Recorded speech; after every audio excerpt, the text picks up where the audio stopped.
I don't know about you guys, but it's a beer kind of day. Wow. Tesla stock was down over 7% towards the end of the trading day. You did bounce back a little bit in the last final minutes, but holy smokes. We're getting down to pretty insane levels for Tesla, all things considered.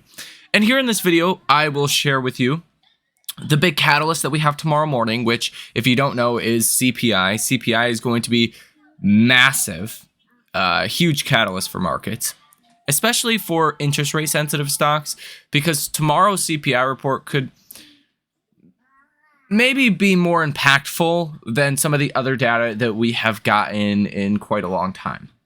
Now, expectations are weird. They're really mixed. Some banks have, high inflation expectations for tomorrow's print. Some banks are really low. So there's a far spread, and you are expecting a hot inflation report tomorrow. There's no other way to put it. And I will share the exact breakdowns by what banks with you here in this video.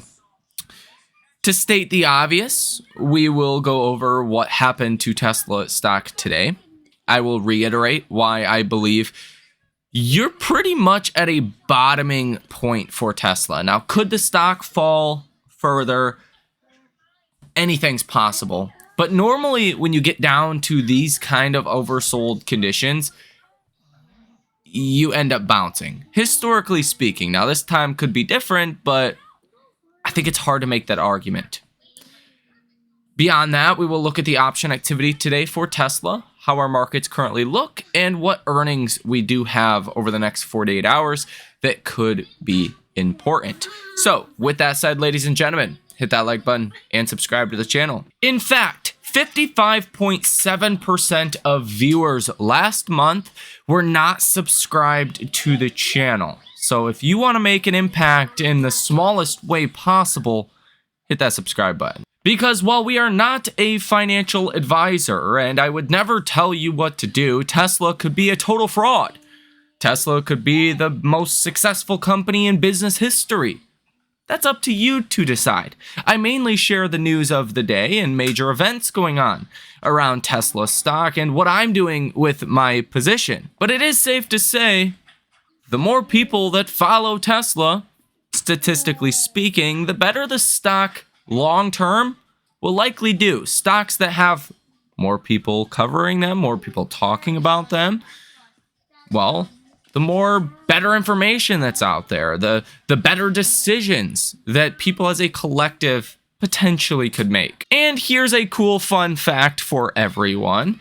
If I were to ask you the top 3 cities last month where this channel got the most views, would you think number 3 was Toronto, Canada? Yes, Canadians. They love Tesla.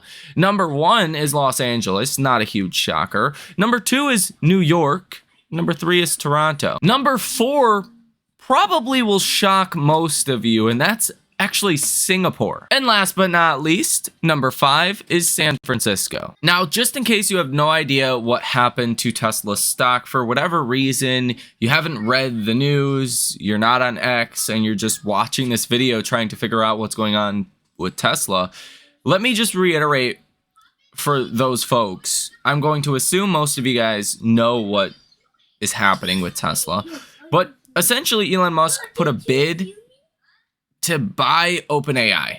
I know, sounds crazy. And there's a whole lot of drama that goes on with that, and the whole process is complicated. There's 2 separate entities of OpenAI. There is the nonprofit, there is the for-profit branch. The nonprofit has governance over the for-profit. Sam Altman is on the board of both of these companies, technically the nonprofit and the subsidiary company, which is the for-profit. And Elon Musk is basically saying, well, the nonprofit's worth more than Sam Altman has said. So Elon put in a $97.4 billion bid alongside other firms that are bidding with him, that are backing the bid. And, well, it puts OpenAI in a very weird situation because it screws Sam Altman and OpenAI either way, because now they have to spend at minimum a lot more money, about, well, more than double what they put the nonprofits valuation at roughly 40 billion. So it really throws a wrench in OpenAI's plans. But the thought process is for Tesla investors is that this is another 2022 style situation where Elon Musk is going to have to sell a bunch of Tesla stock, and that's going to drive down the stock. And I feel like one of the only voices of reason in this scenario, just comparing, contrasting 2022 until today, the landscape is dramatically different. I mean, like, not even comparable.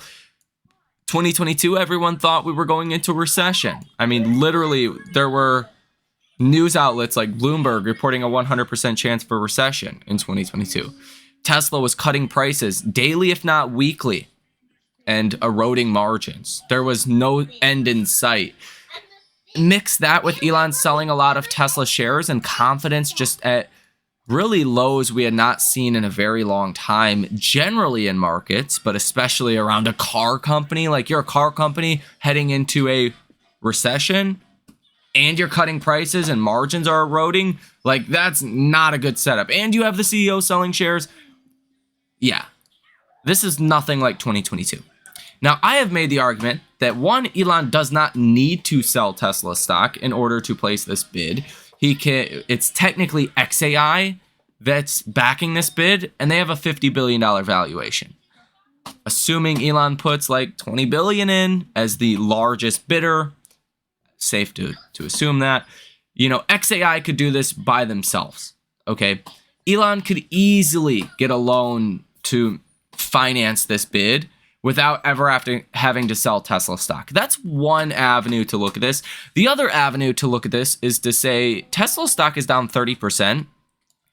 It's been falling, whether we have good news or bad news, for weeks now. Elon may have already sold. And if Elon already sold, well, most of the pain has already been realized. So even if he did sell, what's the point of, trying to speculate on where the stock's going, at least to the downside? Now, that's from a short-term trader's perspective. I assume most of you guys are longer-term investors. So that, in a nutshell, is kind of what is affecting Tesla's stock right now. In fact, what I actually think is more important is to pay attention to the fundamentals of the business. What is happening on a day-by-day and week-by-week basis? Is the Tesla story, fundamentally speaking, getting better or worse? Is AI making progress or is it not? And clearly it is. I mean, Elon just yesterday confirmed that robotaxis are going to launch in Austin, Texas this year. He also confirmed that robotaxis are going to launch in other areas of the US this year. Did Wall Street care? Obviously not. Okay. Tesla is hiring individuals to start pilot production of more of a mass pilot production of Optimus. Did Wall Street care about that? No. FSD just launched in Mexico today. Did Wall Street care? No. And FSD is soon to launch in China. Tesla, a couple of times now in the past couple of weeks, have actually raised prices. Did Wall Street care at all? No. Tesla has launched a new Model Y in the last couple of weeks with a higher pricing point than the previous Model Y. And due to many accounts now, we can see that Tesla China has already placed about 200,000 pre-orders for this new Model Y at a higher price point. I mean, when I think about that, all we've had is positive news. So that's where I think of like the gap that is widening. The reality of the situation is Tesla is getting better, but just fear is growing. Uncertainty is there. And that is why Tesla is a $328 stock at the time of recording this video and not a $450 stock at the time of recording this video. That's how big of a fear wall, if you will, that we currently have on Tesla. Now, there's also uncertainties in the fact that Tesla is a very high beta company relative to other names on our markets.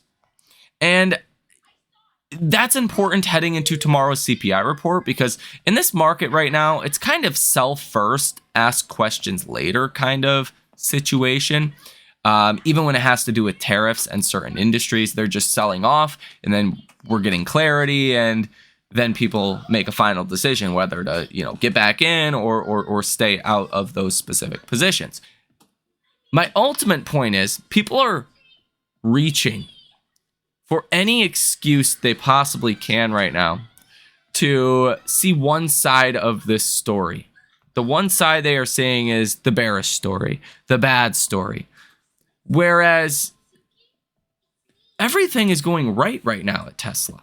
Like, we don't have a deterioration under the surface of the business model of Tesla like we had in 2022. And I think that is why we are probably done with the selling in Tesla here pretty soon. Now, yes, to the bears' credit, we fell below the 100-day moving average at $335. Currently, $327.89 or so here in after hours. Like, that's rough. Okay. But as I explained in the last video, once you get your RSI to oversold, you tend to bounce within days, sometimes instantly, but normally like a day or two, and the stock's bouncing. Now, if that bounce leads to a massive rally or not, that's a totally different topic. But normally you do bounce and then rally to some degree. Whether you actually, come back lower, that happens sometimes, but not a guarantee. So you're at that moment now. And outside of just very short-term kind of panic moments, Tesla stock tends to bounce here at these levels. And if CPI comes in good tomorrow, that could be a very positive catalyst for Tesla stock and the rest of our markets. That, again, even with CPI, people are nervous heading into that. And I will also point out for Tesla, you've seen a lot of big money investors going out and actually buying leveraged positions on Tesla that are very bullish. Not what you would expect to see when Tesla has, been selling off so much. You would expect to see some very bearish flows on Tesla. In fact, you have not seen that. Over the past week, you've had 2,558 different trades, totaling $3.48 billion with a positive order value of 71%. That is not a bearish number. Yesterday, you had a positive order value of 89%. And today, albeit was the worst kind of numbers you've seen in a long time for Tesla, but still pretty neutral overall. You had a positive order value of 46%. So on net, you were like 4% bearish today, or 4% more bearish than bullish, essentially, is a way to look at that. You had 764 different trades, totaling $826.25 million. Not terrible numbers, again, considering we fell 7%. And even the last final trades that came in for the day today were, look at these trades. September 19th, two of them, 450 calls, worth $1.66 million a piece. That's over $3.5 million, around $3.5 million worth of bullish option activity that came in the last minute of trading today for Tesla. I mean, you are seeing a lot of leveraged bullish positions, and that's usually not a sign that the stock's going to fall materially further. Now, also to add injury to insult for the bears, you had 725,000 shares that were covered today. And that's not what you tend to see if people are super bearish on a stock that is falling as much as Tesla is. Now, with that said, we are going to have some important earnings here in the next 48 hours. Today and after hours, you had earnings from Supermicro, Upstart, DoorDash, Lyft, and some others. I mean, these top four here, Supermicro was like, it wasn't good, but the stock didn't do too bad, at least last time I checked. We can go ahead and check again. I think SMCI overall is kind of important. Yeah, the stock's up now 10% on some kind of news of a conversion that they're going to do and raise like $700 million. Doesn't matter. Numbers were not that great, but the stock is moving higher. Okay, Lyft, not exactly great. DoorDash, okay. Upstart was really good, but with a big loss. Overall, not disasters. Tomorrow morning, we have Vertiv, another big AI name, CVS Health, Barrick, Generac, Biogen, Kraft Heinz, and Ryder. Tomorrow and after hours is going to be a very interesting day. We have Reddit, AppLovin, two stocks that have went absolutely gangbusters in the last really 6 months or so. Robinhood, Dutch Bros, Albemarle, Kinross, The Trade Desk, Cisco, and MGM Resorts. And then Thursday, you have a lot of software names like Datadog, CyberArk, John Deere, Crocs, and Sony. And then you have Coinbase, Twilio, DraftKings, Applied Materials, Airbnb, Palo Alto, Roku, Wynn, and Republic Services. Now, next week, you're going to get more of your small cap, mid caps that report, a lot more software names. And then the following week, you will get NVIDIA. So we're still waiting for NVIDIA. But so far, there's no signs of AI, disasters coming. In fact, the AI story has really been validated this earnings season with pretty much all of your mega cap tech names raising their CapEx guidance for AI. And really the big story for tomorrow morning is going to be inflation. Okay, so you're going to get core month over month, core year over year, headline month over month, and headline year over year. And here is a breakdown of the expectations. I actually shared them on my X account. If you guys are not following my X account, I highly recommend that you guys do. It's Michael Tyler over there. I share a lot of different things. I mean, bullish things, bearish things, news headlines, important things like we're going to talk about here next. Great source of information to follow the X account. Also free 99. Turn on notifications. You'll be notified whenever shit is hitting the fan. I especially try to keep you informed. With that said, this is the outline for what major banks are expecting for inflation. Okay. You have a median forecast of 0.30%. Last month, and this is for core, last month you were at 0.23%. Let me show you the difference here. 0.23% month over month times 12, so on an annualized basis, is 2.76% inflation. That's not great. But you know what's worse? 0.3% or something higher than that. Because that is a run rate, a 12-month run rate of 3.6%. That is way too high. That's almost double the Fed's mandate. So we have high expectations for inflation. Like, people think inflation is ran hot last month. I don't fall for that. I mean, I don't agree with that. And without making a 20-minute long speech about this, I just don't think I don't see prices going up a lot. In fact, it looks like insurance costs are rolling over. It looks like shelter continues to roll over. I would be hard pressed to find where the inflation, especially a big month over month jump like this, is actually coming from. I mean, like Elf even, like they're seeing pressure on the consumer on $5 things of makeup. Like, is that really an environment where you could just keep raising prices? I don't think so.